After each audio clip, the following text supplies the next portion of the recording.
بسم اللہ الرحمن الرحیم۔ حضرت علی رضی اللہ تعالیٰ عنہ نے فرمایا، جس زبان سے جھوٹ نکلنا بند ہو جائے اس زبان سے نکلی ہوئی ہر دعا قبول ہو جاتی ہے۔ کمزوری کے لیے ایلوویرا کا حلوہ اکثر سمجھا جاتا ہے۔ جلد کی داغ دھبے دور کرنے کے لیے ایلوویرا کا جل بے حد فائدہ مند ہے۔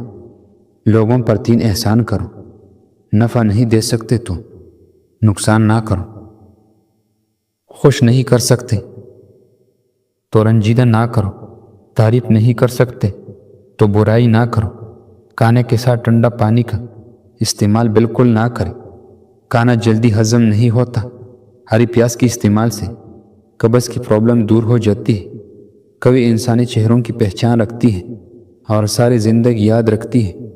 دعا ایسی عمل ہے جو تقدیر کو ماتے دے سکتی ہے، ضمیر ایسا ساتھی ہے جو ہمیشہ حق کی راہ دکھاتی ہے۔ سبز چائے پینے سے مختلف اقسام کی الرجی سے بچوں میں مدد ملتی ہے۔ عجوہ کا جو جنت کا پل ہے اور جنون پن پاگل پن کا علاج ہے۔ جن لوگوں کا معدہ خراب ہو، آلو والا پانی میں اسپغول کا چھلکا ملا کر صبح کے ٹائم پینے سے مسئلہ حل ہو جائے گا۔ ایسا کھانا جو دوبارہ کرم کرنے پر زہر بن جاتے ہیں۔ بوڑھا ہونے میں ذرا سی دیر نہیں لگتی، بس ذرا سا غم لگ جائے تو انسان بوڑھا ہو جاتا ہے۔ چاول بھی دوبارہ کرم کرنے پر ان میں بیکٹیریا پیدا ہو جاتے ہیں اور کسی بھی طرح ختم نہیں ہوتے، جو کہ انسانی صحت کے لیے بہت ہی زہریلے ثابت ہو سکتی ہے۔ صبر کرنے والا کامیابی سے محروم نہیں رہتا، چاہے اسے طولو زمانہ لگ جائے۔ بچوں کو زیادہ پیڈر پلانے سے بچوں کی پٹے کمزور ہو جاتے ہیں اور اکثر اوقات بچے دیر سے بولنا شروع کرتا ہے، اس لیے بچے کا پیڈر جلدی چھڑوا لینا چاہیے۔ دعائیں نصیب سے نہیں بلکہ نصیب دعاؤں سے بدلتا ہے۔ تم اتنا یقین سے مانگو کہ تمہارے یقین کے بعد کہانی معجزوں کی لکھی جائے۔ کچا ناول کھانے سے جسم ڈھیلا نہیں پڑے گا، پتھر جیسا سخت رہے گا۔ جو صبح جلدی اٹھنے کا عادی ہو جاتا ہے وہ انسان کبھی بیمار نہیں ہوتا۔ عورتوں کو محسوس ایام کے اندر باقاعدگی سے کھجور کا استعمال کرنا چاہیے۔ حیثیت کا غرور کبھی مت کیجیے، کیونکہ اڑان زمین سے شروع ہو کر زمین پر ہی ختم ہو جاتی ہے۔ 1 چمچہ سرسوں کی تیل نیم گرم کر کے پانی میں ملا کر پیے۔ یہ مثانی کی صحت کو بہترین بنانے میں مددگار ہوتا ہے۔ بار بار پیشاب آنا ٹھیک ہوگا۔ صبح نہار منہ آنکھیں کھولنے کی فوری بعد کھجور کھا لو، معدہ ٹھیک رہے گا۔ جن افراد کو بلڈ پریشر کا مسئلہ ہے وہ جب بھی نہائے تو بعد میں 1 گلاس پانی پی جائے، ساری زندگی نارمل رہے گا۔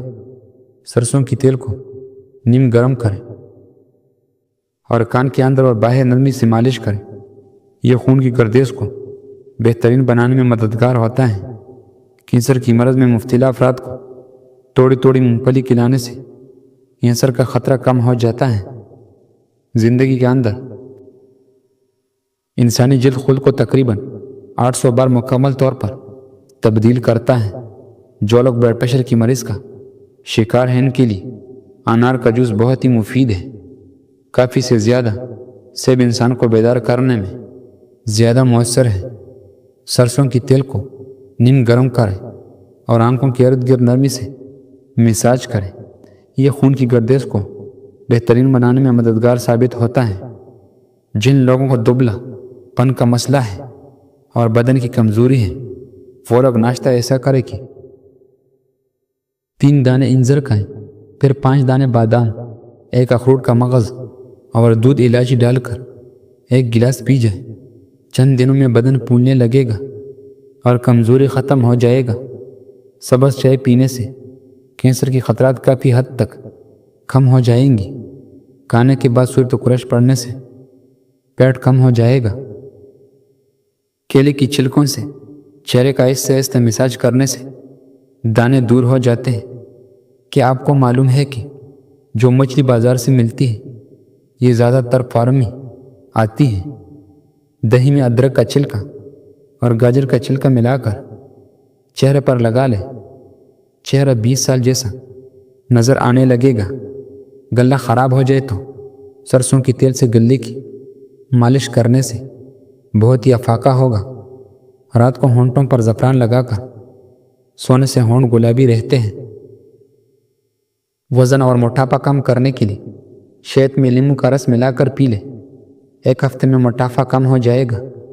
قہوہ بنا کر پی لیا کرو، گلہ ٹھیک ہو جائے گا۔ اگر آپ کو کسی وقت شدید بے چینی ہو رہی ہے تو 2 چمچے خشک میوہ جات کالے دیسی گھی اور ہلدی ملا کر چہرے پر مساج کرو، کئی سالوں تک جھریاں نہیں پڑیں گی۔ نرم دل لوگ ہمیشہ دھوکہ کھاتے ہیں کیونکہ وہ غلط لوگوں پر بھروسے کرتے ہیں۔ جو روٹی سے قبل پانی پیتا ہے وہ بندہ کبھی بوڑھا نہیں ہوتا، ہمیشہ جوان رہتا ہے۔ اپنی معدے کی حفاظت کریں، اپنے کھانا روٹی کا خیال رکھیں، کھانے کے بعد ایک دم نہ سوئیں، ورزش کریں، ایک ساتھ زیادہ کھانا نہ کھائیں۔ جو دوپہر کے وقت کالا نمک والا پانی پیے گا اس کا جگر کبھی خراب نہیں ہوگا۔ جانتے ہو اذیت کیا ہے؟ اپنے آنکھوں کے سامنے اپنی اہمیت کم ہوتے دیکھنا اور پھر خاموش رہنا۔ یاد رکھے ادویات کی استعمال ہرگز ٹھنڈے پانی کے ساتھ مت کریں۔ اگر ذہنی دباؤ یا ذہنی ٹینشن کا مسئلہ ہو تو بھنڈی کی بیج کھانے سے افاقہ ہوگا۔ پیٹ بڑھنے لگے تو نہاتے وقت ناپ میں تلوں کے تیل کی چند قطرے ڈال دے، چند دنوں میں پیٹ اندر چلنا شروع ہو جائے گا۔ کھجور کھا کر نیم گرم دودھ پی لے، یہ وزن بڑھانے میں معین ہے۔ کیلا وزن بڑھانے میں سب سے زیادہ مدد دیتا ہے۔ اگر ایک دودھ کی گلاس میں 5 کیلے ڈال کر گرینڈ کر لے تو جسم فریبہ ہوگا۔ لہسن کی تویہ پیس پر اس پر 1 چمچ شہد ملا لے اور ہر صبح نہار میں کھائے۔ اس سے آپ کی جسم کی فالتو چربی چند دنوں میں ختم ہو جائے گی اور بڑے ہوئے پیٹ سے بھی نجات مل جائے گی۔ اگر پیشاب رک کر آنے کا مرض ہو تو 2 تولے تل ہمرا پانی کھانے سے مرض دور ہو جاتا ہے۔ دیسی گھی میں گندم کا دلیہ بنا کر کھا لو، مردانہ طاقت میں اضافہ ہوتا ہے۔ صبح کے وقت روزانہ شبنم کے اوپر چلنے سے بلڈ پریشر کنٹرول میں رہتا ہے۔ جامن کا شربت پیاس کی شدت ختم کرتا ہے اور سستی دور کرتا ہے۔ پیشاب کو 10 گھنٹوں سے زیادہ روکنے سے پیشاب کا نالی پھٹنے کا خطرہ رہتا ہے۔ کولیسٹرول کو کنٹرول کرنے کے لیے چکترو کا رس پی لیا